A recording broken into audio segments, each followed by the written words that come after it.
I was way better than him everywhere, in the ground and striking, and I proved it. There were some moments in there that you were landing pretty clean with that right hand, and he was taking them, but still standing. Were you surprised that he didn't go down after landing any of those? Yeah, I was a little bit surprised. But, at the same time, I don't know. I don't catch him really, really good like I catch the people before, Did you say anything to him after the fight? It seems like obviously there was some words at ceremonial weigh-ins and stuff. After the fight, no, I just tell to him that he was a warrior and thank you for everything. Thank you to bring me to competition, and nothing else. Did you say you were going to leave his head as flat as he thinks the earth is before this fight? Yeah, and I did it. And then finally, I'm sure you saw, but did you happen to watch the Paddy Pimblett fight after getting this decision? They give him a Christmas gift right now because he clearly lost the fight. I don't think anyone disagree with me in this room. Do you think he won any of the rounds? A lot of people seem to think Jared won all three. Yeah, Jared will win all 3 rounds. He didn't win any rounds. But anyways, fuck him. Right now, I'm going to celebrate my win. And like I said before, he's not on my way right now, so God bless everyone who is not on my way. If he cross on my way, so then we're gonna put his head like a Bryce head tonight. Ilia, te voy a preguntar en castellano y después en inglés. Felicitaciones por este gran triunfo. I'll ask in Spanish and then in English. Es la segunda vez que peleas en un evento numerado.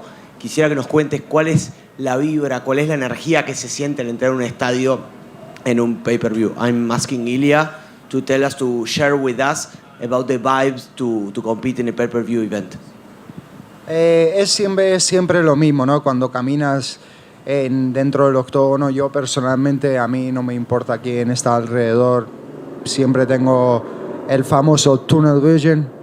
Así que nada, lo único que he hecho de menos, porque llevo ya muchísimos años sin pelear en mi casa, siempre tengo a todo el mundo en contra de mí, abucheándome. En Londres fue igual, aquí es igual, cuando peleé con Ryan Hall igual, siempre peleo de visitante. Entonces, por eso es que pido tanto que me hagan el UFC a España, para yo también sentir cómo se siente el apoyo, ¿no? De toda tu gente que vienen y te apoyan hasta la muerte.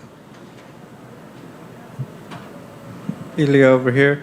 A lot of people are expecting you're probably going to take Bryce's spot in those top 10 rankings. And it looks like a lot of the top names are booked. Is there someone that you have your eye on to really move you even closer to the title?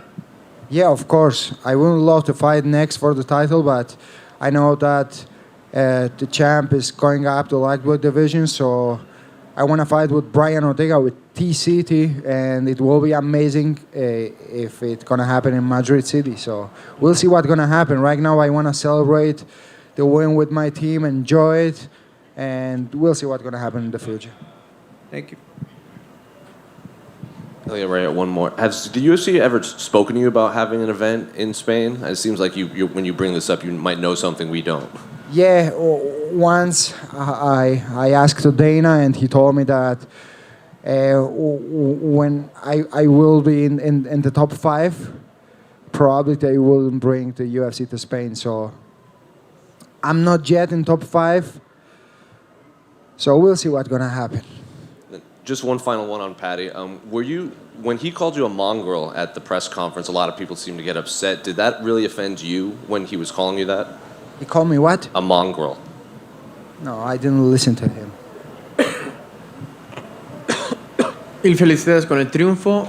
Habías contado que ibas a finalizar tu oponente, dominar, triunfar. Básicamente nos dijiste con tu bolita de cristal lo que sucedió. Vimos un poquito que te conectaron. ¿Te afectó esto en el duelo? No, fue un cabezazo. Lo que recibí fue un cabezazo en el ojo. Y nada, lo que sí me sorprendió un poco que consiguió derribarme para finales del primer asalto y mantenerme un poco en el suelo. Aún así, yo sé que hice más daño que él. Desde abajo intentaba conectarle golpes. Y nada, lo que dije, no es una sorpresa para mí esta victoria. Me preparé como si fuera a pelear con el mejor del mundo. Yo siempre respeto mis respetos hacia mis oponentes con mis preparaciones. Y nada, a ver qué nos depara el futuro ahora. Y nomás en ese tema de lo de que te derribó, ¿cambió algo el plan de ataque o era...? En absoluto, en absoluto. Sabíamos a lo que venía, sabíamos que su único camino era intentar derribarme. Entonces, una vez me consiguió derribar, pero ¿cuántas falló? ¿Cuántas veces no pudo derribarme? Intentó, no pudo. Entonces ya en los ojos le veía como cada vez crecía el miedo dentro de él. Y como dicen, los ojos nunca engañan. Muy cierto. ¿La razón que buscas a Ortega es por su ranking o por qué crees que sería una buena pelea? Obviamente dos de los mejores conocidos.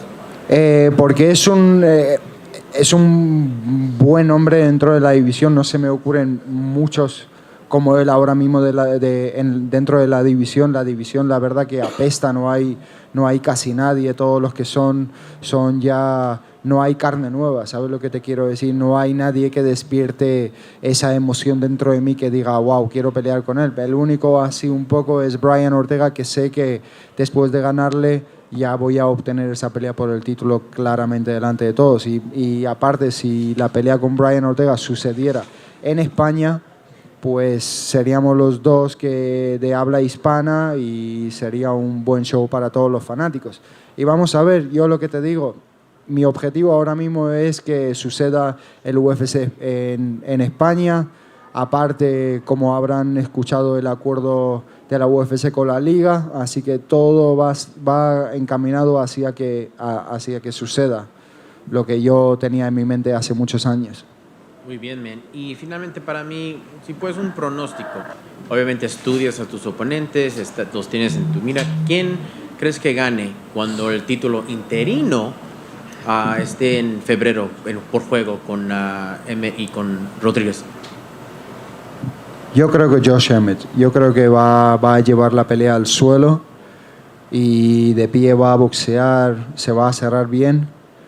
Entonces yo creo que se va a llevar la pelea, pero igualmente lo que te quiero decir, no me gusta nunca hacer predicciones sobre las peleas de los otros porque no sé cómo se preparan, no sé cuál es su estrategia. Jair Rodríguez es súper peligroso, igual le conecta una patada y lo manda a dormir, o le conecta un codo como le conectó a Korean Zombie. Entonces ambos son guerreros, todos son súper guerreros. Bryce Mitchell antes de la pelea dijo, yo estoy dispuesto a morir. La verdad que no me sorprende, todos los rivales que he tenido hasta ahora, todos han estado dispuestos a morir, pero yo estoy dispuesto a matarlos a todos. Fantástico. Y dijiste, ok, Ortega, España, pero ¿cuándo debemos regresar a la jaula para la gente que te está esperando y quieren seguir ver tu...? En cuanto me ofrezcan un nombre que me dé esa motivación y delante de la gente despierte estas expectativas, porque no quiero entrar dentro del octógono con alguien que todo el mundo piensa que le voy a ganar y que va a ser una pelea súper fácil. No quiero ese tipo de peleas. Yo quiero tipo de peleas que la gente tenga dudas, que digan, uy, no sé qué va a pasar si van al suelo y qué va a pasar si se quedan de pie. Quiero esas peleas emocionantes porque eso es lo que me emociona a mí como fanático cuando veo la UFC y eso es lo que yo quiero hacer como peleador. De acuerdo. Muchas gracias y felicidades. Muchas gracias. Gracias, chicos. Ya hemos terminado. Vamos a celebrarlo.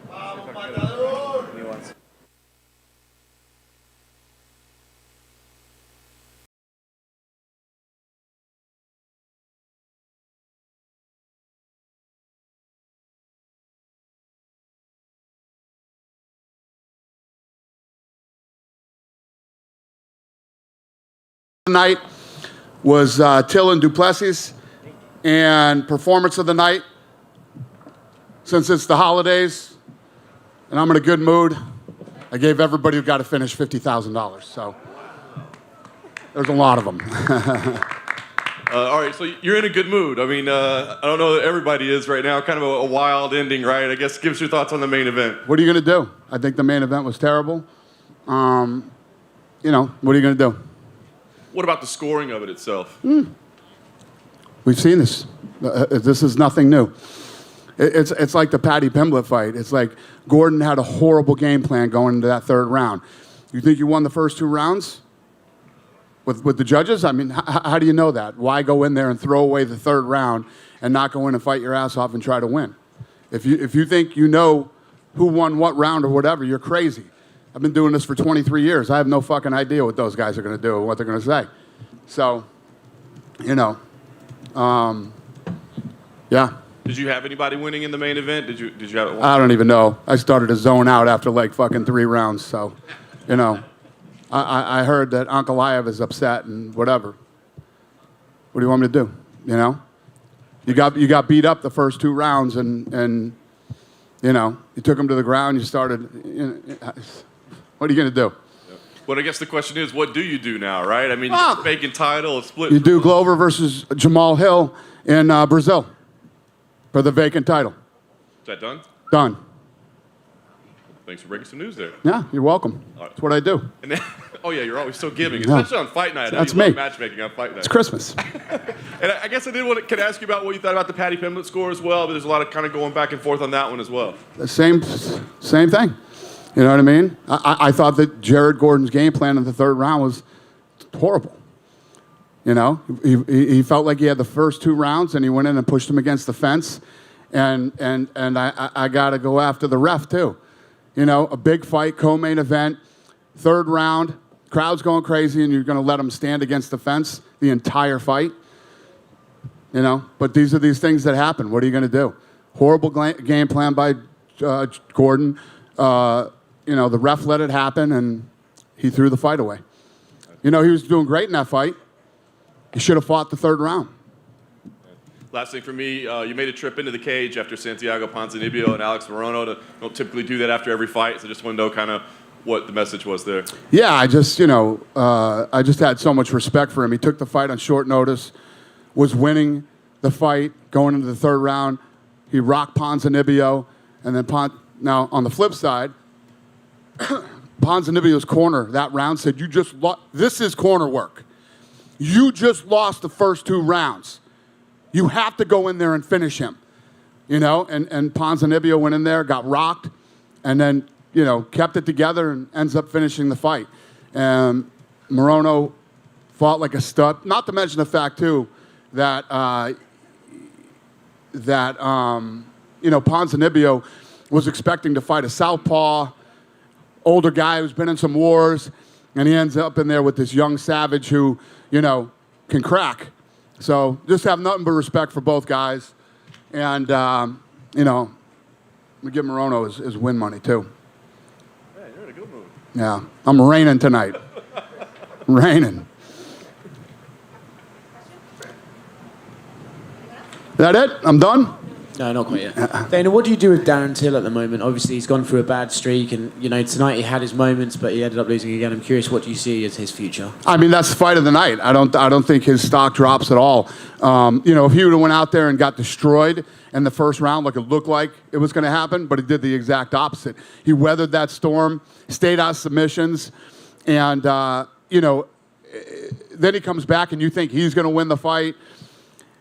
I thought it was an awesome fight. That's why it was fight of the night, and I don't think his stock dropped at all. And for Duplessis, what an incredible win for him. I think that slam at the end, I think that took the life out of Till. Did you hear that when they hit the ground? Yeah, that was brutal. I think that's what ended the fight more than the choke.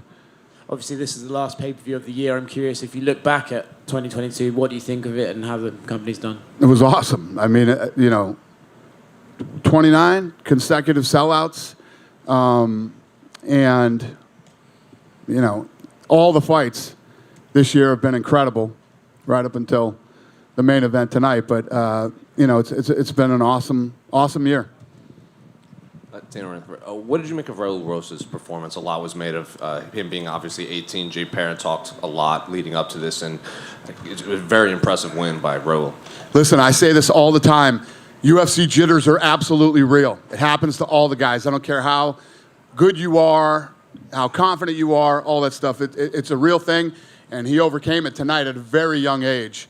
There's a hysterical meme that people were sending me tonight of him in school next week. It's pretty funny if you check it out online. But when you try to wrap your head around that and think about, you know, the tremendous pressure that this kid must be under, and to come in and fight in the UFC, it's awesome. And then obviously another big win for Ilia Topuria. What did you make of his performance against Bryce Mitchell? He looked incredible tonight. He went out there and absolutely dominated, and you know, a really badass, tough kid, and he looked damn good doing it. And he called for the UFC to go to Spain. He said he's actually talked to you about this before in the past. Well, you know what my answer to that is. We want to go everywhere. So, yes, we want to go to Spain, too. Yeah, I love it. Is there any update on UFC Africa? Dricus du Plessis was saying that if you're going to go, you should go to South Africa because they have the infrastructure. Yeah. No. Next year, we're going to dive into that and start figuring out where we think we go and how we do it. Yeah. Dana back here. Yep. Dana, obviously 2022, a lot of the titles changed hands. Once again, obviously one of the best things about the sport, unpredictability, but can you just talk about that from the promotion standpoint, having so many stars go up and go down in a year like 2022?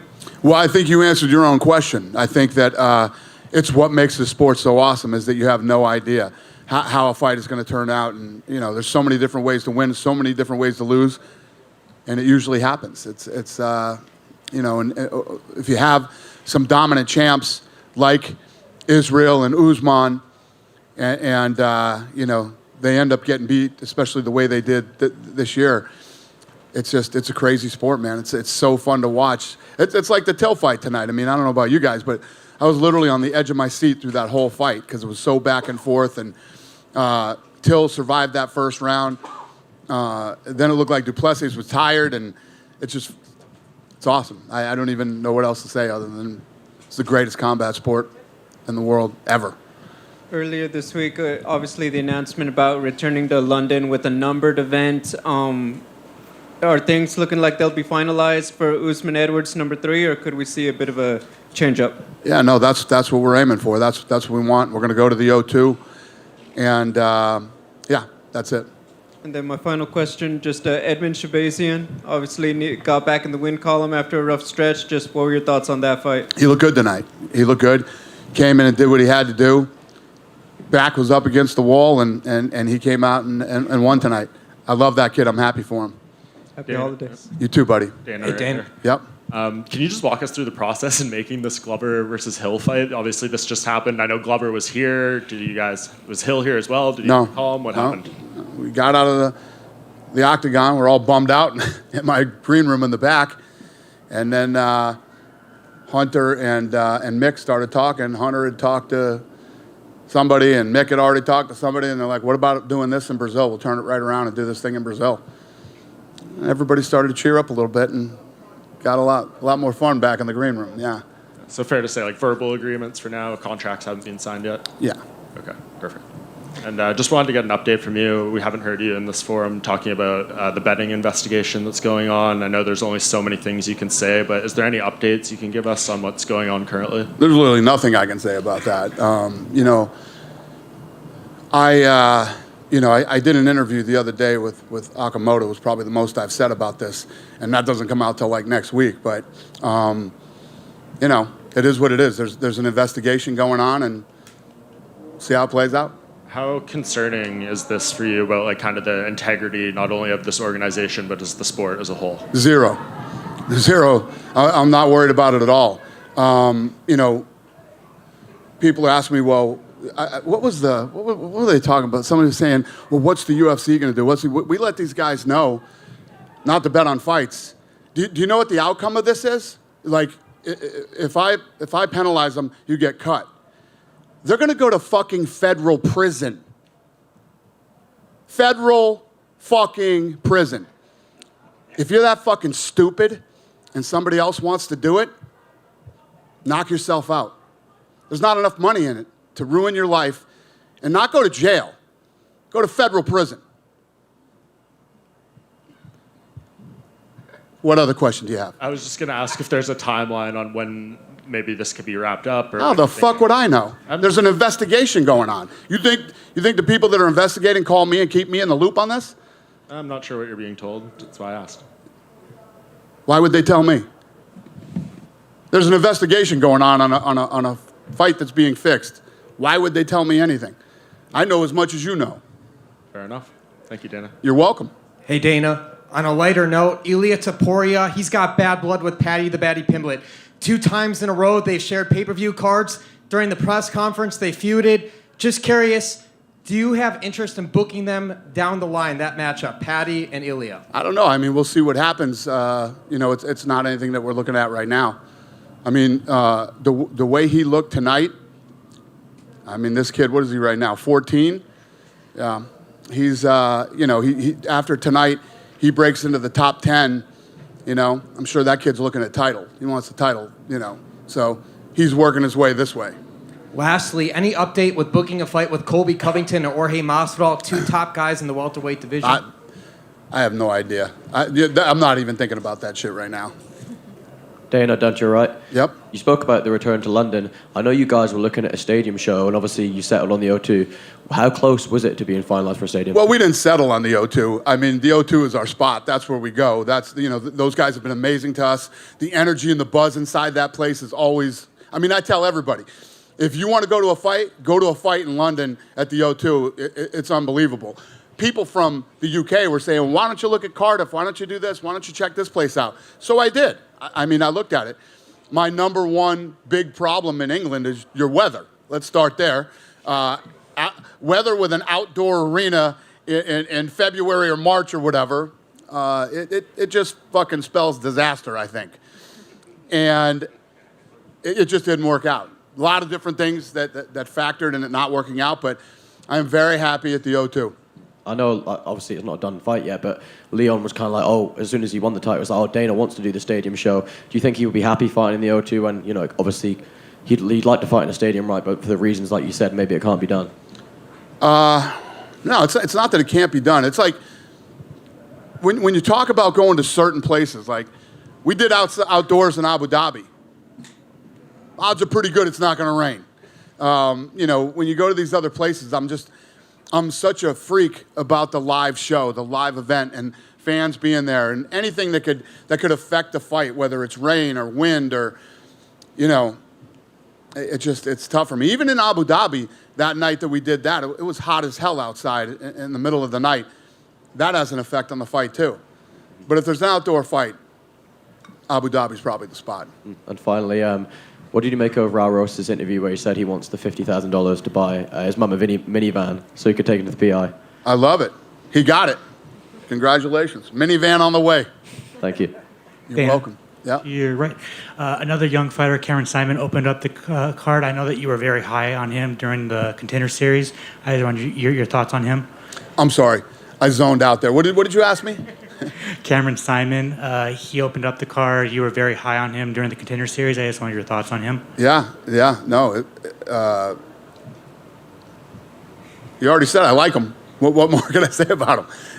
Yeah, congratulations. I love seeing these kids come in off the Contender and do well in the big show and deal with the pressure and all the things that come along with fighting here. Once you get that out of the way and under your belt, probably going to do pretty well. You announced the theater at the Virgin Hotels on March 11th. I just wanted to know what was the decision to go there. It's a new spot, I'm guessing. What did you say? The theater at the Virgin Hotels on March 11th, the new the hotel for the fight night. It was Jamal Elver's, Anthony Smith. I just wanted to know the decision. We are? No, that's news to me. I didn't even know that. Well, thank you. Okay. Yeah. You're welcome. Aljamain Sterling versus Henry Cejudo are saying that fight is done for March. Confirm or deny that? Did we announce that? They have. They have. I guess it's right then. And then any news on John Jones versus Francis Ngannou? Is that the way that you're trying to go though? Guys, I'm not even thinking about that shit tonight. You're asking me shit that could happen in 23, you know, possibly in the summer, and I have no idea.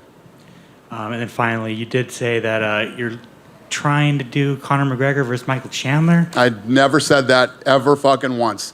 This is what happens when you do interviews and people listen to your interviews and you said, so if Conor McGregor came back right now, who would you be looking at as an opponent? Well, I said, well, if he did, if that happened and that scenario played out right now, Chandler would be a fun fight.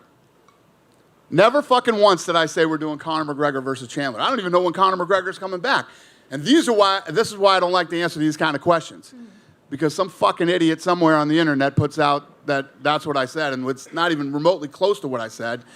People write stories off other fucking interviews with other people when they couldn't even ask proper questions. I don't know. I was in a good mood. Now you guys are fucking killing me. I'm kidding. Sorry about that. I'm kidding. Taking the bonuses back. I might not help this mood, Dana. All right, buddy. What do you got? I wanted to go back to judging. Sorry about this. Is there anything? I know it's kind of like the tail wagging the dog, but is there anything that the UFC can do, working with the Nevada Athletic Commission, to improve the consistency and quality of judging? We've been doing it for years. I mean, for 23 years we've been working with these guys on that stuff. But it's not just the Nevada State Athletic Commission. It's other commissions when we go places. You have. I haven't said this in a long time, so things must be better. Don't leave it in the hands of these judges. Don't go out in the third round and think you won the first 2 rounds and push a guy against the cage when you were doing great in the fight anyway. You already were doing great in the fight. Go out and fucking fight the third round, you know? Ponzinibbio's corner told him, you just fucking lost the first 2 rounds. You need to knock him out to win this fight. Right? What you don't ever want to do as a corner is go, oh, you got the first 2 rounds. Let's cruise this round. Stay away from him. Do this or that. You know what I mean? No. I guess unless it's the Usman fight. Good point. Yeah. It was probably 4-0 in that fight, and he probably should have pushed him against the fence for the 5th round. Yeah. You know, there's... What I said isn't necessarily always true, but you know what I'm saying. When it makes sense. You know, the Paddy Pimblett fight, you could, the first 2 rounds... They were both hitting each other. You don't know how one guy's looking at a fight. When rounds are that close, you don't go and give away the 3rd round. Yeah, absolutely. And just on a more positive note, it's been a big year for the UFC. What's been your personal highlight from the last 12 months? I would have to say the consecutive sellouts. You know, to sell out. I got to keep looking. 29 straight events. It's a big one, man. That's not easy to do, and you know, I'm sure you guys realize too when you're there. It's so fun. The energy in the place. I mean, Orlando last week was, even on TV, it felt like a massive major event. So I love that shit. Cheers. Thanks a lot. Thank you, Dana sir. in the back. Yep. Right in the middle. Hi. Hi there. You just mentioned, so there's 29 consecutive sellouts, 29th year of the organization. You don't have your biggest name, Conor McGregor, in a fight this year. What did the organization do to really be able to step it up, especially 2 years out of the pandemic and things being opened up? Can you point to something that you were able to do outside of making particular fights? Well, that's what we always do. I mean, that's what we've always done. I mean, if you really look at it, in the last 5 or 6 years, Conor's probably fought 4 or 5 times. You know what I mean, right? Is that about right? Would you say? 4 or 5 times in the last? Yeah. So, obviously, it's great to have superstars and do big fights, but, that's what we do. And why do we have 29 consecutive sellouts this year? We went through COVID. That's why. Kind of sticking with Conor McGregor, Conor has taken himself out of the USADA pool or the VADA pool, and he's talked about being able to take certain drugs or to be able to recover from the type of surgery that he's had and the injury he's had. Who said that, Conor? Conor. Okay. Is there a conversation that UFC has had with the drug organizations talking about fighter recovery, not so much allowing fighters to skirt around the regulations and the type of recovery drugs that they can take, but there are certain injuries that require doctor intervention that could put them at risk for testing positive.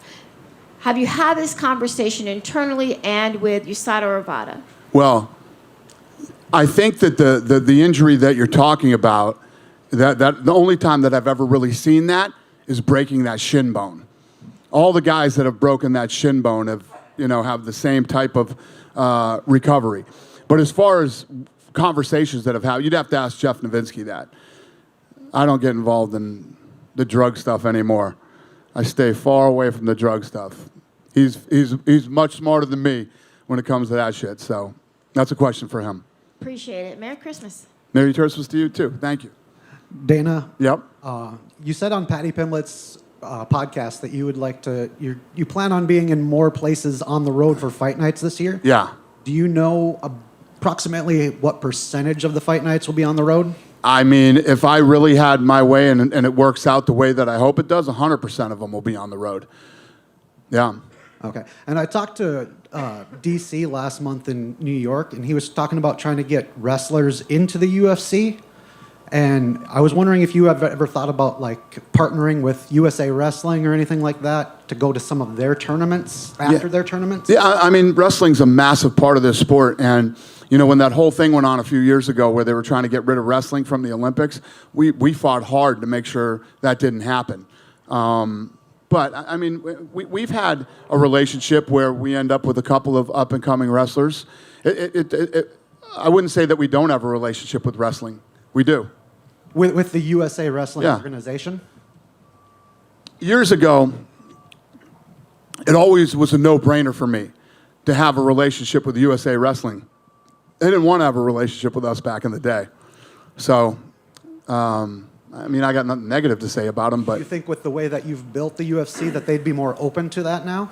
Probably. Okay. Thank you. Hey, Dana. Yep. On the Contender Series graduates we saw tonight make their debuts, you called Cameron Simon the future earlier in the summer. So what does that make Raul Rosas? Yeah, it's tonight was a big night for him. He's so young. He's so young. We haven't. The closest to him, I think, is Vitor Belfort when he was like 18, was fighting in the UFC. And like I said earlier, for him to accomplish what he did tonight is amazing. And both of these kids are studs, and yeah, they won their first fight, so it's awesome. When you look at the performances they made on their debuts tonight, how does that compare to previous Contender Series graduates that have gone on to make their UFC debuts in earlier seasons? Well, the Contender Series has been massive for us. I mean, it's been an incredible way to showcase new up-and-coming talent. And any of you that have ever been to the Apex for those, it's incredible. It's incredible to be there live. It's one of the best shows we've ever done. And I think that the other thing that's amazing about it, much like Looking for a Fight show, is these kids come in, they're unknown, they don't even fight in the UFC yet, and millions of people know who they are before they ever... I mean, this is this kid's first fight. You hear the place tonight? I mean, it was crazy. It's like... That's the power of the Contender Series. This season of the Contender Series is the first time ever that we were trending worldwide on social media because of contender fights. So the show continues to grow. I think, our contract's coming up here with ESPN, and I think that when we do our next deal, you'll see the Contender Series actually being on linear television. With Rosas being the youngest UFC fighter, there's no blueprint on how you develop as such a young combat athlete here. How do you handle developing him? Well, just like any other one. This kid's obviously, he's young, but he's got what a 25-year-old would have that's getting into the UFC. He's special. This kid's different. He's different than a lot of other 17 and 18-year-old kids. The fact that he can come in here at that age with some of these guys that are 25 that have man strength and can hang with these guys, it's impressive. Cheers. See you next year. You too, sir. Thank you. You good? Happy holidays, everybody. Thank you.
tonight I came out and showed that, listen, I can go for leg locks if I have to. Even surprised myself a little with that. But, you know, a big thing was in my last fight, I shot for a few takedowns that didn't land. And even though I don't really care if they landed because it was a stand-up war, I don't like it if anybody thinks that I'm not good anywhere in the sport. I'm good everywhere. And I wanted to come out and prove that tonight. I got the takedowns. I was really surprised when how it played out in that first round. It was like almost, I got the takedown and then all of a sudden I had his arm trapped and I was just landing these massive shots and I was just landing shot. And the next moment the ref was telling him, listen, I'm going to stop this fight. And glad the ref didn't stop the fight. A lot of people said maybe they could have. No, it was fair play. Every time the ref warned him and told him to improve his position, he did do that. But I didn't really completely pull the trigger because I was like, this is the first round and I'm just holding on to him and punching him in the face. So I didn't really pull the trigger. Second round, I hang back a little. I have to say, I didn't feel tired at all. My legs did feel a little bit, I don't know, maybe it was the weight cut. Maybe, I don't know what it was. My legs felt a little bit weird. I felt slow. In the third round, well, halfway through the second round, I felt good again. I started finding my feet again. And everything went better. Third round, I came out and I knew this is the time to finish the fight. I didn't even consider the fact that I was going to go to a decision. I knew I was going to finish that fight. And I knew that if I took Darren down, I could finish the fight at any moment. I know you had a lot of respect for Darren Till as a welterweight. Do you now have respect for him as a middleweight as well? Do you think he proved maybe that he can compete in the division? I think Darren proved that he is an incredible fighter, but I do believe if he wants to make any run at being successful, he needs to fight at welterweight. I honestly felt that tonight, and I'm not being hating on Darren Till at all. I have all the respect in the world, but he is not strong enough or big enough to fight at middleweight. As for yourself, I mean, obviously this run that you've been on in the UFC is impressive. So, I mean, how fast do you think people should be talking about you as, you know, a legitimate title contender? Is this something you want to accomplish next year, or is it still like, hey, let me gradually make my way up? Like, what's the path for you? Well, I think gradually that ship has sailed. I just beat Darren Till. I just made my a proper stamp. I just got a proper stamp on a fight of the night in the top 10 of the division.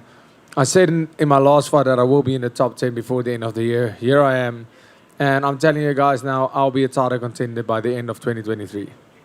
Last thing for me, you did just go through a war, so I'm just curious. I mean, do you see yourself trying to turn something around and keep some consistency? Do you need some time off? What's the plan for you? Yeah, well, right now I'm going to enjoy the Christmas holidays, get a little bit fat, drink all the beer that I can, eat all the pizza that I can, like I always do after fights. But you can't get me out of the gym for more than 2 weeks, and I'll be back at it. I'm looking to return early March, maybe April, but early next year. Getting 3 or 4 fights in next year to make sure I get that contender spot. Dricus, right here. You had mentioned the weight cut and your legs. Was it a tough weight cut this fight camp? Oh no, not at all. My weight cut actually went brilliantly. Just usually I have somebody that loosens me up after the weight cut because you can get quite stiff from cutting weight. Obviously your muscles, they stiffen up because you're taking all the sodium and all the sweating and everything. And I didn't do it this fight. But my cut went absolutely great. I cut maybe 4 pounds less than I did with the Brad Tavares fight. I was quite a bit bigger in the cage with Brad Tavares, but I didn't like it that way. Everything went perfect with this cut. I think it was just a slip-up on my part of preparation. Then at the face-off yesterday, when he wouldn't face you, and then he tried to like make you flinch, did that bother you at all, or did it add anything into this fight? No, I wouldn't want to face me. Did you see the size of me against him? And then obviously you and Cameron both got wins today. Have you heard from anyone in South Africa how they took all your fights? Oh yeah, people. My phone's going absolutely crazy. Spoke to my mom and dad. Spoke to my brothers. Everybody's just ecstatic. You know, Cameron fought like 1:30 p.m. South African time, and I fought 5:30.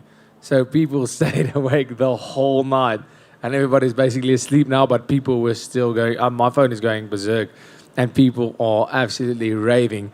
And we said it before. We're both coming home with performance bonus wins, and you know, he got his performance bonus. I got fight of the night. South Africa MMA is alive. Dricus right here. Just want to ask on Cameron's performance, just what did you think? He obviously spoke glowing of you as the more experienced teammate in the UFC. Just what was it like to see him, finally get his moment in the sun too? I'm so incredibly happy for him. This kid has put in all the work and he deserves to be here. He deserves to be here and he showed that tonight. That's what I wanted people to see. A lot of people said, oh, he's too young, it's too early. I wanted tonight, it was so amazing for me so that I don't have to tell anybody. We don't have to tell anybody that Cameron deserves to be here. Cameron showed that he deserves to be here tonight. He faced some adversity after that first round. He had me worried a few times in that fight. We had a talk when I got back here, but, the kid's 21-year-old. He's a 21-year-old kid. He's going to make mistakes, and he's fighting on the biggest stage in the world, and I'm just incredibly proud of him and so proud to call him a teammate and fellow countryman. Speaking once again of the size discrepancy between you and Darren, roughly about how much do you weigh on fight night, if you could tell us? I probably got into the cage at 210 tonight. Yeah, I would say I got into the cage at 210, which is quite normal for me, between 208 and 210 to get in the cage. Thank you. Hey, Dricus. To your right. The other right. Oh, yeah. You mentioned pizza and beer earlier. Will you be having any of that tonight with Cameron? Absolutely. 100% we are going to have a lot of pizza. We're going to have a lot of beer. Well, I'm saying we're going to have a lot of pizza, but we'll probably have the first thing we can get our hands on. But the beers we will definitely find. Whatever the first stop that we can make has, we're going to eat that, and there will be beer. Enjoy your night. Thank you so much. I appreciate that. Dricus, hoe het die geveg vir jou afgeloop? Wel, het kon regtig nie beter gegaan het nie. Ek het amper die fight gestop vroeg in die eerste ronde. Ek's bly dit nie so uitgedraai nie, want dan het ek nou hier gesit met die fight of the night nie. Dit het ongelooflik goed gegaan. Ek dink ek het aan baie mense bewys dat ek nie net kan stand up nie, maar ek kan op die grond fight en ek het ook gestand up met een van die beste stand-up fighters in die UFC. En ons gameplan perfek uitgewerk. Baie dankie aan my coach, Morney Visser, en ons span daar van Pretoria, klein gym in Pretoria, Team CIT MMA. Ons het dit gedoen, ons plan het perfek gewerk, soos wat hy altyd werk. Ons is hier om te bly. En wat is volgende vir jou? Vakansie hou en dan sal ons gaan sit, ek coach die span en ons sal praat en ons sal besluite neem oor wat die beste volgende opponent. Daar's baie goed in die divisie wat moet gebeur. Ek sal Paulo Costa love om te fight. Ek sal love om te fight. Ek weet hy fight Robert Whittaker, ek weet hy wil dalk nie sy kontrak hernie nie. Maar jy weet ons moet maar kyk wat gebeur want op hierdie stadium het ek net 'n paar ouens van om te kies. Dis nie meer net die hele divisie nie.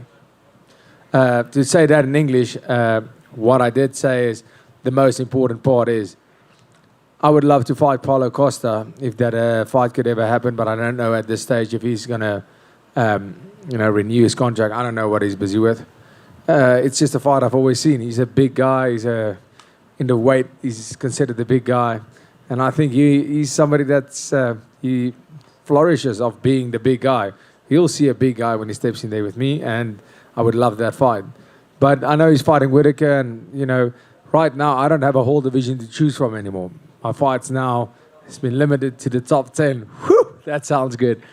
And, so whoever it is, first quarter of next year, I'll be ready to fight whoever they give me in that top 10, hopefully a top 5.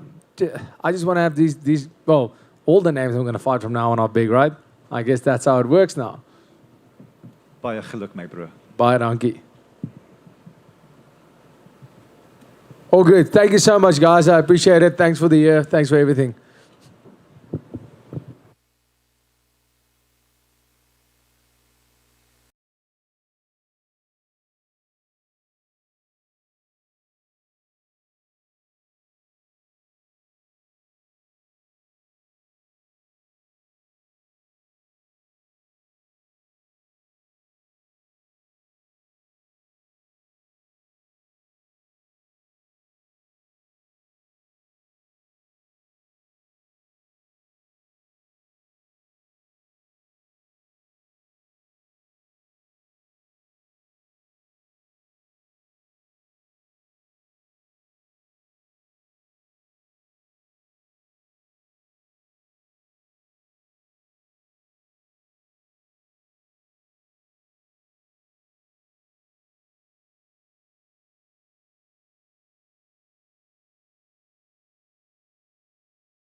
I feel great, man. Happy. Too many crazy things, Change opponent, change the weight, change too many things. And I come in battle with some injuries, and I need to wait for so long. And it's a little stress week. Of course, I'm not prepared for him. Take a little time to read him.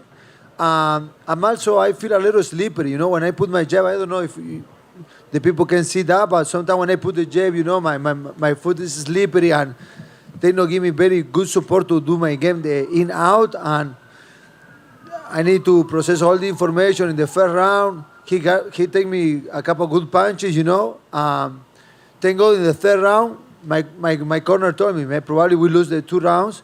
You need to do something. I go forward and try to put my right hand, and thank God I take it.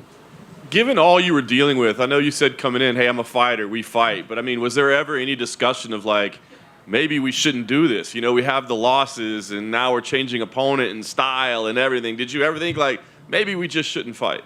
Yeah, no. I'm a fighter, I take the challenge, and I grow in with the challenge, I believe in myself. I believe in I have the capacity to do the things, for sure are crazy. I prepare for a sub-pop, for a guy that uses more boxing, that are different movement, and this guy moving more kick, having more jiu-jitsu. It's different. And also it's different.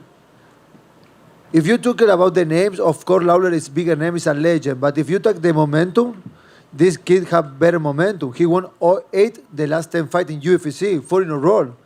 Robbie is not coming the same way, and they changed completely. And also the weight, they make this fight 180 to try to stay the fight.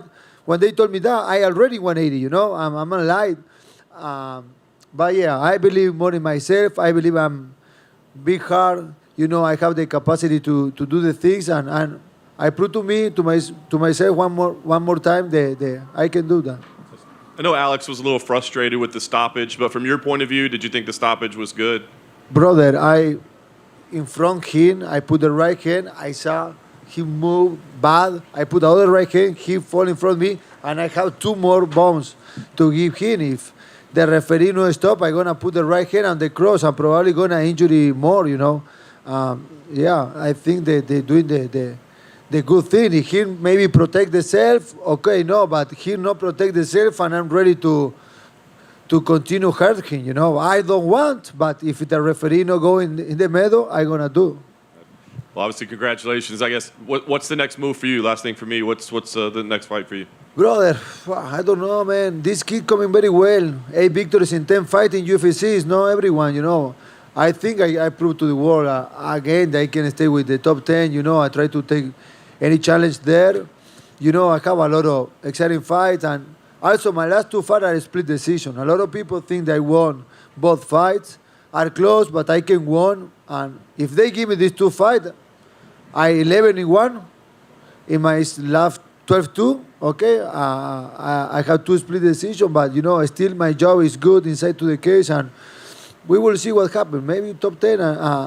I wish. If not, to be honest, I don't want to have too much time waiting. I want to take a fight soon, Santiago, down the front right here. Dana White was just in here, and he was praising your cornerman between rounds 2 and 3, telling you that you were down 2-0 and you needed the knockout. So is that what during the fight, did you believe you were down 2-0, like your cornermen were saying? Yeah. My corner, it's a little crazy fight. Yeah, I know very sure what is happen. I asked him to my corner when they finished the second round, and he told me, you lose the 2 rounds.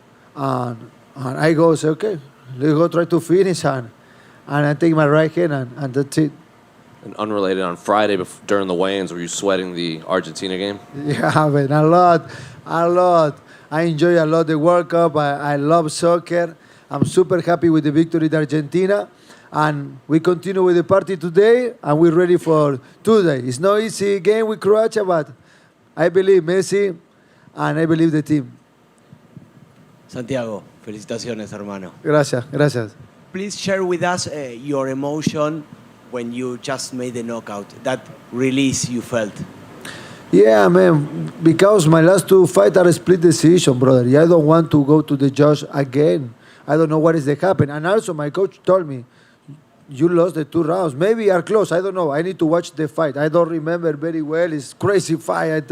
I give punches. I take punches. I need to saw, but I don't want to go to the judge again. You know, it's my last 2 fights, split decision. I think I do more, and that's so bad. You know, when it's too close. You know, and then go in the 3rd round when I can put my right hand and finish the fight. I did the job, right? Santiago, felicidades con el triunfo.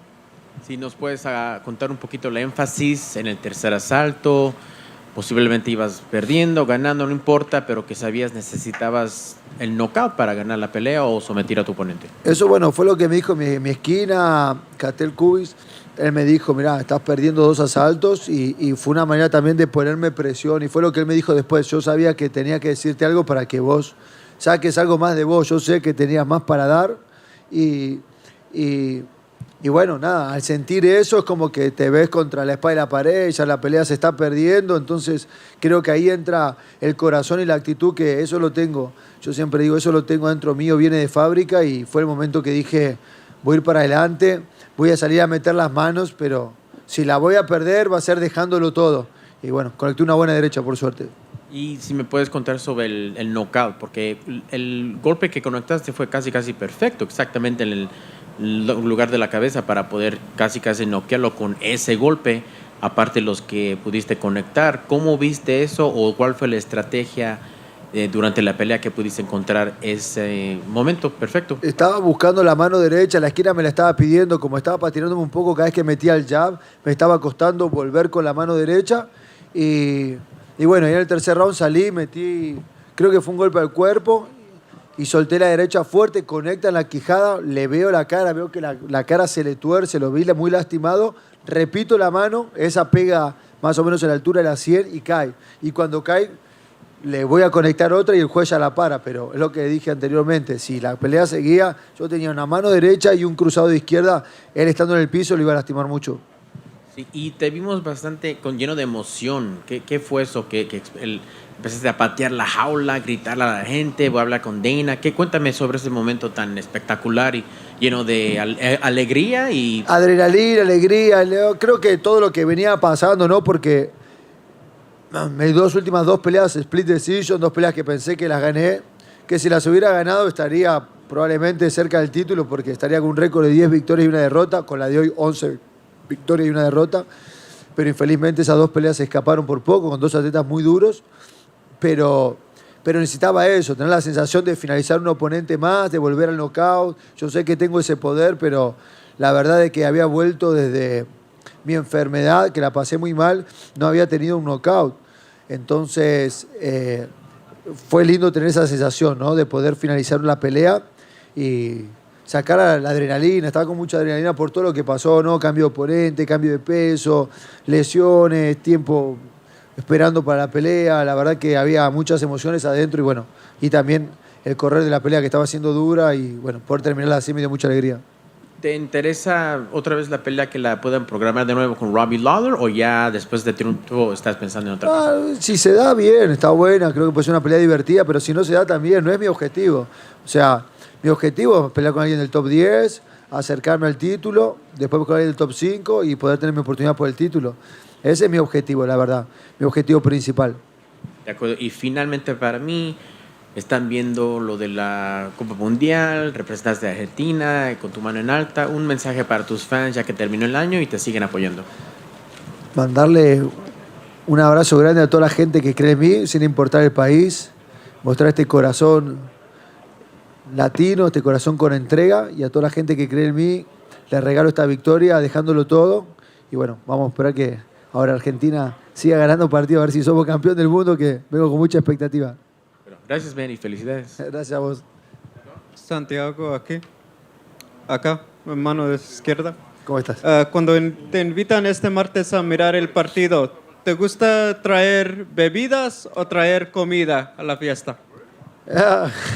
Ahora, post pelea, bebidas. Felicidades. Gracias, hermano. Gracias. Thank you so much, everyone. Have a good night.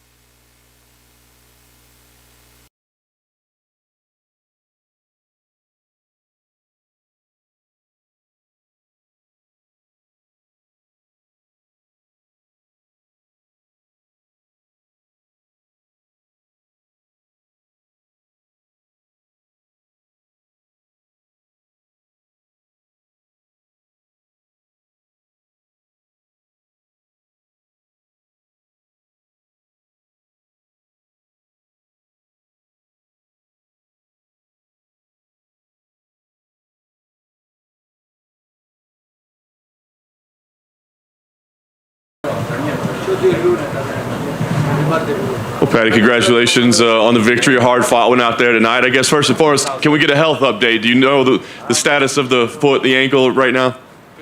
No, I haven't got a clue, lad. I'm going to have to get it MRI'd and X-rayed. The doctor said he'll do it Monday, so I'll know from then. Got to get this MRI'd and X-rayed as well. Jared's got one hard head. So the hand might be broken as well? Not the hand, it's my fingers here. These like little knuckles here. It's the fat. Yeah. Well, you know, obviously we talk about when you fight, there's all these expectations. It's almost like if you don't come in and, you know, destroy him in the first round, that you do good. So I guess, you know, going through a 3-round war like that, how do you feel right now about the performance? I'm sound, you know what I mean? Everyone's got an opinion, lad. The opinions are arseholes, you know what I mean? Everyone's got one. I know I won that fight, simple as. I deal in facts, lad, and I won a unanimous decision. It's not even like it was a split decision. Look at his face and look at mine. Fights get scored on damage now. I landed a lot more damage. End of. I know you had a lot of respect for him as a fighter coming in, but was it even more difficult than you thought? Did he have surprises for you in there? Yeah, he was. It was, as I say, he can take a punch, lad. I hit him with some big shots and he kept coming forward. Hats off to Jared. He's a phenomenal fighter, also a phenomenal human being. Yeah. Do you know, as the fight's unfolding, like you said, it's like people expect you to destroy guys, you know. Is it difficult for you to keep focus and keep confidence knowing that, you know, the fans probably want you to get them out of there and one, and, you know, you got to kind of grind your way? No, I'm pretty happy now because I've just done my first ever 3 5-minute rounds in the UFC against a tough opponent who I know has cardio. And I could have pushed it more in that 3rd round, but I coasted a bit. I thought I'm 2 rounds up, I'll coast it a bit, especially with the ankle, you know what I mean? I shouldn't have. It's my own silly fault. I shouldn't have coasted in the 3rd round, but control time means nothing when you don't do nothing with it. Last thing for me, I mean, obviously we're going to have to figure out what the health status is before you book anything, but do you see something? What's next for yourself as far as like a place or a headline or an opponent? What's next? I don't care, lad. You know what I mean? People keep saying, oh, you're going to fight the top 15, you're going to fight him, you're going to fight him.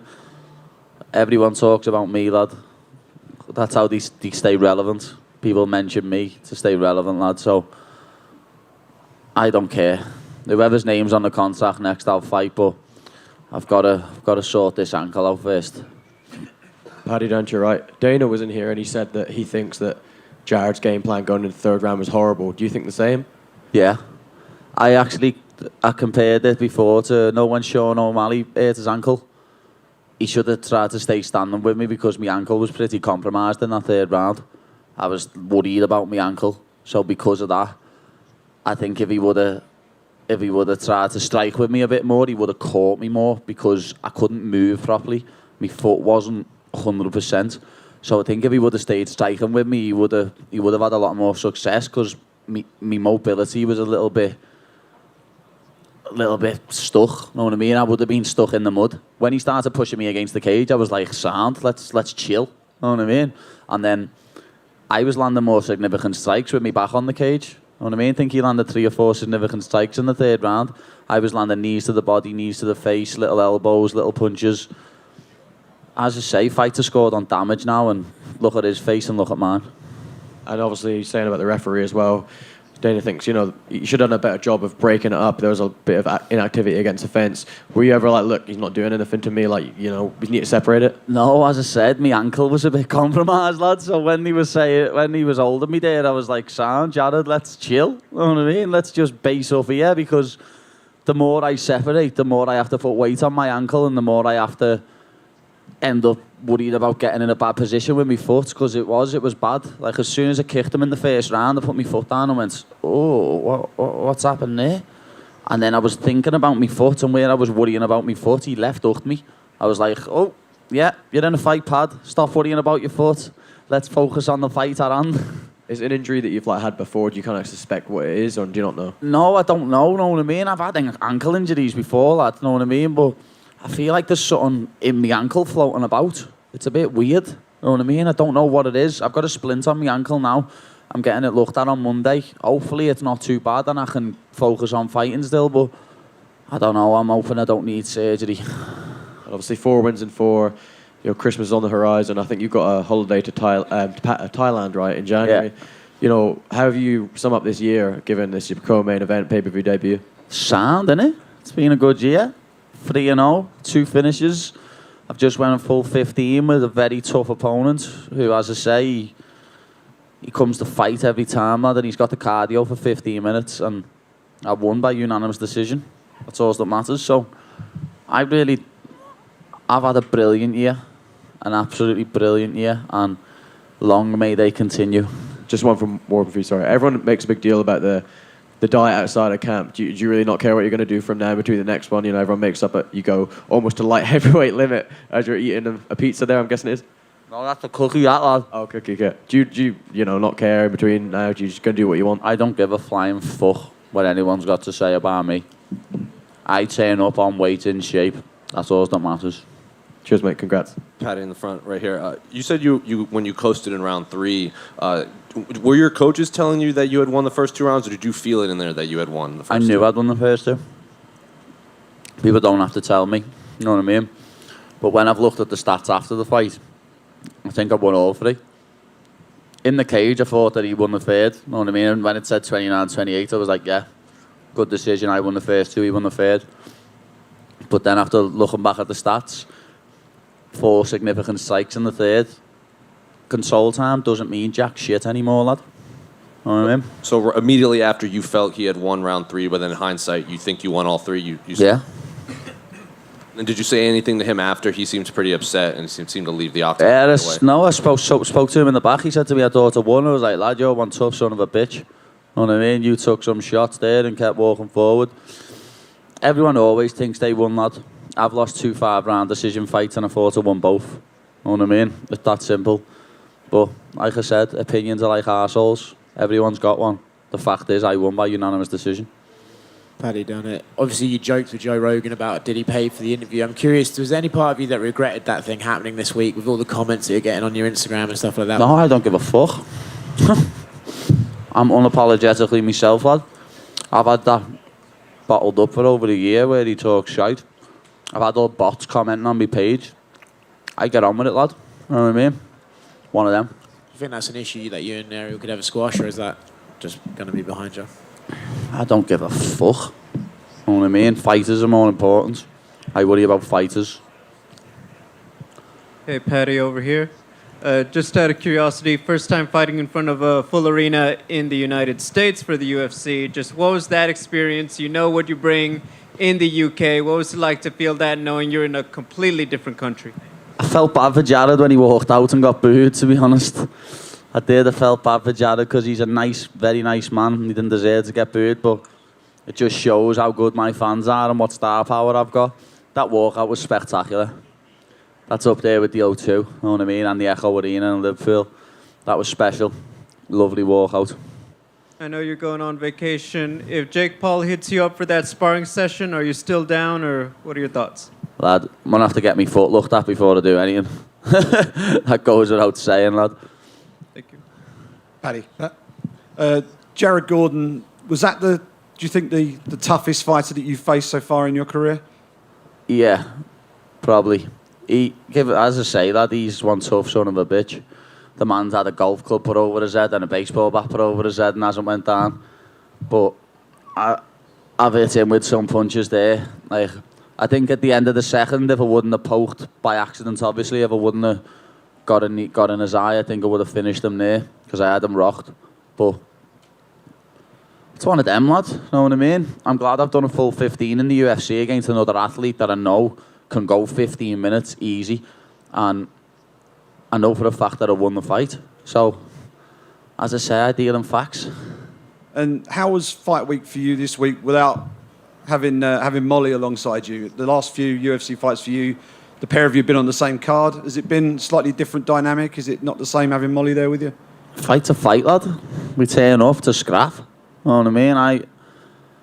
I'm always going to have this media and this big bubble around me whenever I turn up to fight because I put a lot of expectations on my shoulders the way I talk. But I talk the talk and then I walk the walk. Assuming you're fit and good to go early in the new year, I know previously you said you wanted to go over to Vegas and fight in the States. Would fighting on that London card, given that it's a big pay-per-view, would that be something you'd be up for? maybe co-main under that title fight with Leon and Kamaru? As my man said, lad, I've got an Aldi booked in Taiwan for January, but I'm not just a fighter now, lad. I'm a businessman. I've got a few businesses that I'm opening up and a few things that I've invested in. So I'm not just a fighter now, lad. I've got to worry about some of my investments. So I don't know. We'll see. All right, and last one from me. You mentioned your outside interests outside of the fight. Tell us about this foundation that you put together. Well, yeah, I've put together the Paddy Foundation, and I just want to try and give back, you know what I mean, and help people who get forgotten about. So kids in the UK who are eating off food banks and are going out in their school uniform on a Saturday and Sunday because they haven't got clothes. I want to try and help people like that. And then obviously men's mental health is a big thing to me now. After in my city there's an epidemic at the minute of people killing themselves, young men. So I just want to help give back. As I said earlier, I want to help Jared. Jared's such a good man and he helps his community so much. So I want to work together with Jared and put some funds together with him and help some of the charities that he works with in his local community, because he does so much for them. And, you know, we was enemies for 15 minutes, but we'll be friends for a lifetime. Cheers, thank you. Paddy right here. Jared just tweeted a few minutes ago saying, I was robbed and everyone knows it. There's a few other fighters who have tweeted out like worst decision in UFC history and things along those lines. Why do you feel that maybe the outsider perspective is so far against you as far as how this fight unfolded? Because I'm me, lad. It's just because it's me. You know what I mean? I don't know who's saying who else thought he won? Any idea? There's a lot of people. If you kind of look over fellow fighters on Twitter, Dominic Cruz said he thought it was a terrible one. People called it embarrassing. I was sitting next to Dominic Cruz before, and we spoke about it, and I said to him, control time means nothing. Damage. Look at my face, look at Jared's. I don't care what anyone says, lad. When you look back in the history books, I've got the little green marker next to my name with a W, so everyone else can suck me arsehole. Thank you. Hey, Paddy. You and Ilia have had a bit of needle this week, and he said earlier in this room that the judges gave you a Christmas gift with the decision. Yeah. You got a response to that? No.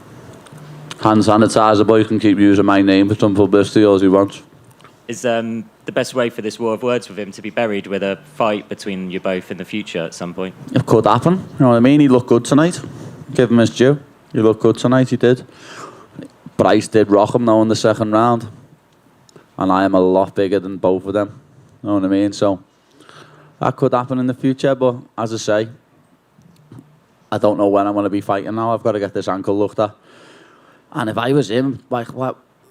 He's in the top 10 in the featherweight division now, isn't he? You know what I mean? He's just beat number 9. Yeah. That just shows how I live in his head rent-free. You know what I mean? He's still talking about me, even though he's in the top 10 in featherweight. If I was him, I'd be asking for number 5 or something. But he's asking for the baddie because he knows who the fucking boy is. I know you said earlier that you don't give a fuck about what people say or think when it comes to the weight gain, but considering Ricky Hatton, who also went up and down in weight between camps, retired... He was also a world champion though, weren't he? Yeah, but if he retired at 28, is the weight gain... Did he retire at 28? That was his first retirement, yeah, and then he came back and lost to Senchenko at 33 or so. I didn't know he retired at 28. I'm 28 in about 3 weeks, lad. Do you think I'm retiring in 3 weeks? Not 28, but do you think it's conducive to career longevity? No. I do DEXA scans and stuff when I'm going into fights, lad. My RMR doesn't go down. You know what I mean? I do this scientifically. I don't cut big amounts of weight. The top end of the division cut more weight than me. I cut 10 pounds yesterday. I think Makhachev and Poirier and Oliveira and Gagey all cut more than 10 pounds overnight. Easily. Well done with the win. Thank you, bro. Anyone else? No. Peace out, bitches.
Chris, right here.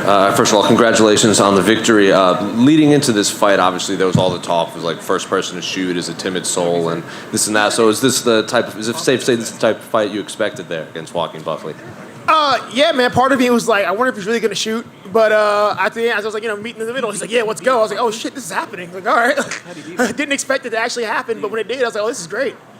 He came out pretty aggressive, obviously, and he was throwing a lot of flashy stuff in there. And actually, the knockout came from when he was trying one of these flashy high kicks. So did you know that you could take advantage of that in there, expecting him to come with all this crazy stuff? We knew that he was going to do a lot of stuff. He's like one of the most athletic dudes you're going to see, like running around doing stuff. He's got that super highlight reel of doom that will never go away. But, we knew that we weren't going to be faster than him off the rip. We knew that he hits like a truck, but we just kind of expected, like, hey, be patient. Don't worry about the flash. Like, just stay the course and just drown him in deep water and make him work a little bit more than he wants. He'll tire, and then we'll get our shot. And that's exactly what happened. Do you think the referee should have stopped it sooner? There was some chatter online that when you were punching him on the ground that it should have stopped. Oh, it was so weird because when he went down, I wasn't sure how exactly hard I hit him from the counter. So he goes down, and I'm like, did he fall or did I knock him off balance or was that like a knockdown? So I followed down with the hammer fist, and he kind of goes out. So the ref starts moving forward, but I'm in like automatic motion. I'm still hitting him. He wakes back up, so the ref stops. So I look at the ref. The ref looks at me. I look at Buckley. Buckley's looking at me. We're all confused, and I'm just like, oh no! Like he's like, what do I do? And the ref kind of backs away, so I just keep like going, go to sleep, go to sleep, go to sleep, go to sleep. And I kind of felt bad about it afterwards because I saw him wake up and go out like 3 times before it got stopped, and I was like, well, glad that wasn't me. And I mentioned all the talk at the beginning of this scrum, but you also said it wasn't personal. So was that just all building the fight between you two, just the trash talk online and everything? I guess, man, there wasn't much trash talk on my part. I'm just like... Do you think it was personal for him, I should say? Maybe. He still doesn't seem like he likes me that much right now. I don't really know what happened. But it's fine. Like, some guys are different. Like, he's, 28? He's got 20 fights. Sometimes you got to talk yourself into the fight, get yourself into the headspace. It's fine. This is my 40th pro fight. Like, I don't need to get myself into a headspace through talk. Like, my corners and my coaches and my friend and my teammates got me in that headspace. So I don't take it personally, man. I told him yesterday, like at the way off of the face off, that you'll recover from this. Like you'll learn from this. This is a teaching moment. You'll come back from this, and he will come back from this. And you said into the camera, "Keep doubting me." Was that just a message to the masses, or just who exactly is doubting you? I'm an underdog in this fight. Like I could literally slay Godzilla, and they would be like, he still sucks, blah blah blah.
Billy, congratulations on a violent performance like that. So what are the emotions now that you got? Did you get some stitches up there? Yeah, I think I got like 7 or 8 stitches. Yeah, no, I feel great. It's just the best feeling in the world. It's been a long training camp, and I put so much work into this and so much time and effort and sacrifice. Getting a huge win like this, it just means the world to me. It was a great way to close out the year, and I'm getting ready for the next year now. When you were walking out, John Anik made a point to say, like, here comes the cardio king when you were walking into the octagon. And as people, we've watched Alex fight before, he kind of tends to fade as the fight goes on. So did you know, he came out pretty strong in the first round, but did you know, like, later on this is going to catch up to him down the line?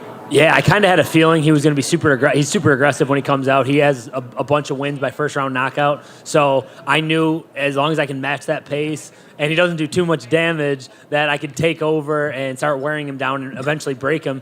And obviously I didn't want to get my face busted open like that. But it actually, the game plan was very similar to what actually happened. Did you know he was going to be, well, when it happened, that he was compromised because of that swollen eye? It seems like that kind of put him on the back for a while. Yeah, there was a point in the first round that I looked at him. I'm like, oh, man, he's kind of busted up already. And I got pretty confident. I'm like, all right, I'm going to start taking over now. But that's when he took me down and busted me up. But it was funny. In between rounds, I could feel like my face just dripping all over. And I didn't get a chance to look at it, obviously. But my coach goes, he's worse than you right now. Like, his face is worse than yours. And I'm thinking to myself, I'm like, there's no way his face is worse than mine. Like, they couldn't even stop my cut. I'm like, there's no way he's worse than me. But I get what they were trying to do. And he did look pretty busted up. And I obviously took advantage of it. And they showed your corner cam. They were asking, like, when's your son's birthday? And, yeah. And they obviously asked you what's 7 + 5. And you said 11. And there's that, because was your brain just scrambled in there? Yeah, listen, I got my son's birthday right. It is July 30th. But yeah, usually my teammate Matt Frivola gets those easy questions wrong. Usually my math is pretty good. But when he mentioned my son and like when his birthday was, there was just something that I dug a little bit deeper. I wasn't even thinking about him until he said that, and then I didn't even care about my cut. At that point, you have to kill me to beat me, and I knew he wasn't ready for that. So this is your new son, right? So was it different this camp at all? And now that you have one, knowing that you're a new dad? Yeah. I'm a father of a 4-month-old, if you can tell by the birthday. Yeah, it was my first son. It was it's changed my perspective quite a bit. Obviously now I have a mouth to feed and someone to raise. So I'm looking at myself through his eyes and trying to be a role model, trying to be a good father. So a lot of my goals have changed. A lot of my my mental focus has changed because now I got a lot more on my plate now. Last one for me. You have to wait for these stitches to heal, but when do you want to get back in there after this long layoff in there? Yeah, so I've had, it's been a tough year. I was supposed to fight Bill Elgio earlier this year, had an injury. So this was my first fight of the year, so I needed this one. I put a lot of pressure on myself to end the year strong, and I had one chance to do it. So I'm happy to get the win. The stitches will be out hopefully pretty soon. I'm not too banged up. So I talked to Sean Shelby backstage. I said, I want to be super busy in 2023. So I'm hoping to fight 3 times. So my first fight will hopefully be early next year. Are there specific names you want or just whoever they bring to you? Well, Nate Landwehr called me out. I think I'm a little bit past him, but he can get it whenever. If they want me to fight Nate Landwehr, sign me up. There's some other guys. Top 15 sounds really good, too. I know I can compete with some of the top guys in the top 15, if not everyone in the top 15. So I just turned 34 2 days ago. So I'm in my prime right now. I got off to a little bit of a late start, but I'm ready for the top guys in this division. Thank you. Hey, Billy. Hey, what's up, Alex? Is it safe to say Daddy Billy Q is a mythical fighter? Yeah, Daddy Billy Q, Billy the Squid, Billy. I got a lot of nicknames. No official nicknames yet, but yeah, Daddy Billy Q definitely helped me get through that fight tonight. That's awesome, man. Talking about the top 15, is the fight with Edson Barbosa kind of right up your alley? Yeah, I would love that fight. I would love the Edson Barbosa fight. That was a fight that I was thinking about. Going into the Burgos fight, that he'd be a guy down the road that I think I would match up pretty good with. There's a lot of guys, and being 5-2 now, I felt like I was fighting for my job tonight, even though who knows really? You never really know. I knew I needed a strong performance though, and I think I got that. 5-2 with 4 finishes. I mean, I'm pretty happy with that. Awesome, man. Congrats. Thanks, man. I erased everything that they had done. Hey, Billy, right here. What's up, man? Obviously very exciting, but with the strength of this win, you're trying to stay active. Where do you see yourself in terms of the rankings and everything else about this time next year? That's a good question. It depends. It depends where the UFC wants to go with it. I would love to fight it. Like I would obviously have a number next to my name. I think I've proven that I've kind of earned that opportunity. Came up short against Burgos, but it was a pretty good. It was a competitive fight. Alex Hernandez was ranked forever at 155, and I took him out. Finished him in the second round. I won that fight pretty good. So we'll see. I got a lot of opportunities. I think I'm in a good spot in the featherweight division, and we'll see what the UFC wants to do. I rarely say no to fights, so we'll see what happens. Congratulations. Thank you. Cool. Thank you.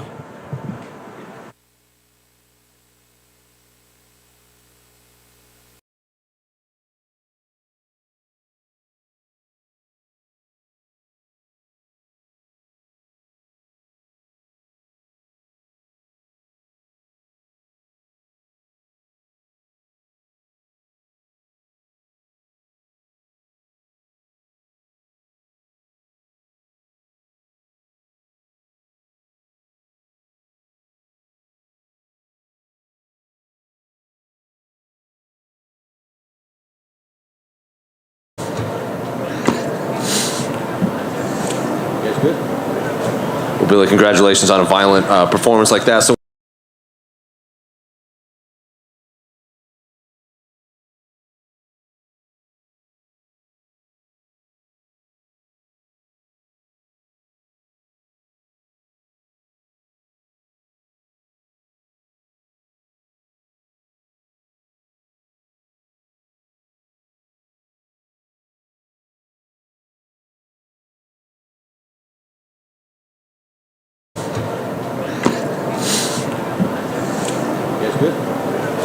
Well, Billy, congratulations on a violent performance like that. So what are the emotions now that you got? Did you get some stitches up there? Yeah, I think I got like 7 or 8.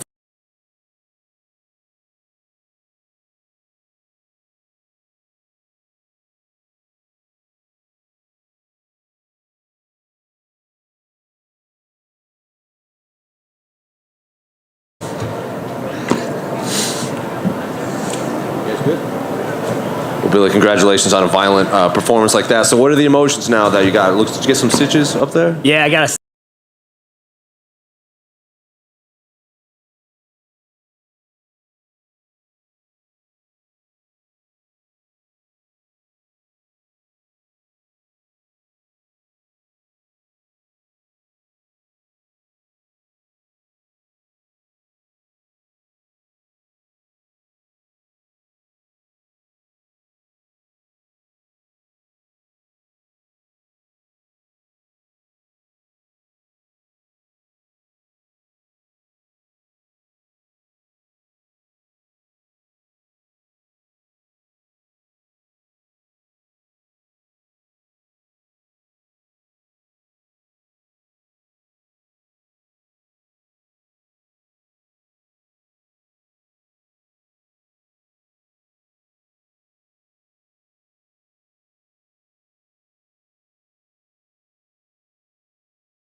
Vegas Edmond.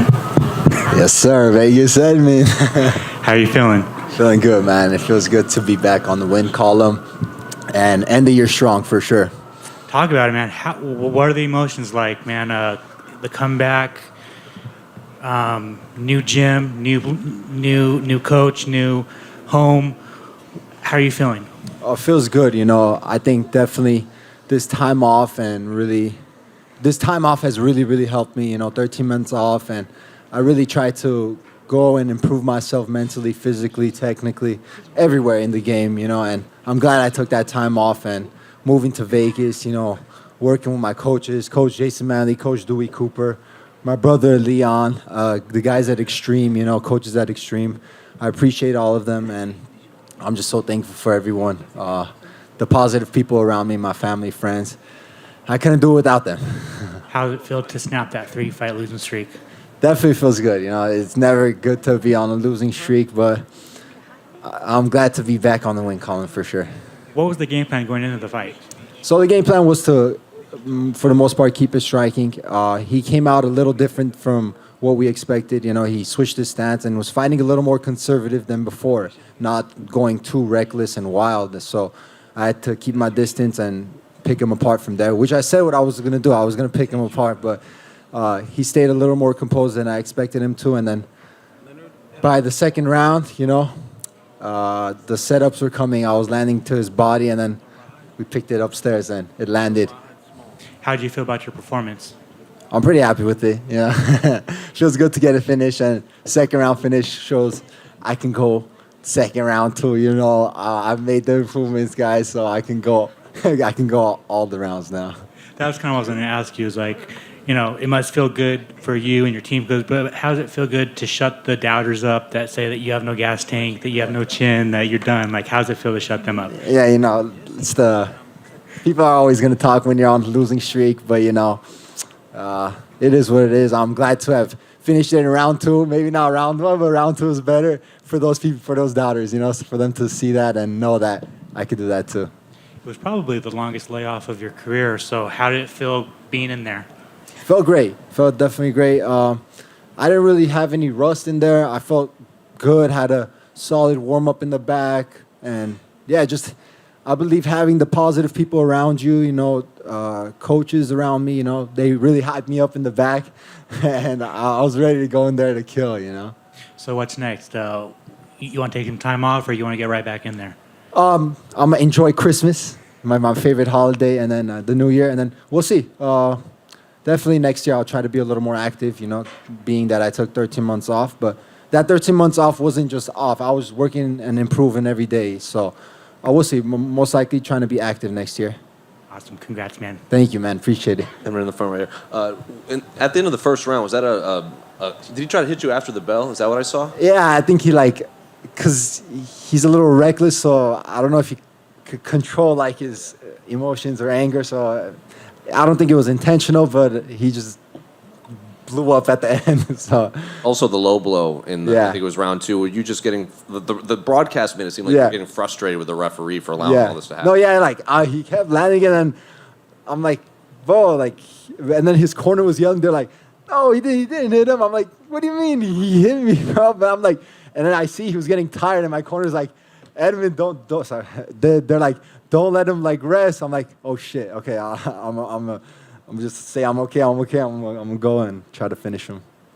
You said you were happy to get it done in round 2. Entering round 2, were you just like, all right, now we're gonna show what I can do? Oh, for sure. You know, I knew round 1, it was more of a setup round. I was kind of setting him up for stuff upstairs. You see, I was sticking to the body a lot, his body a lot. The front kicks were landing a lot to his body.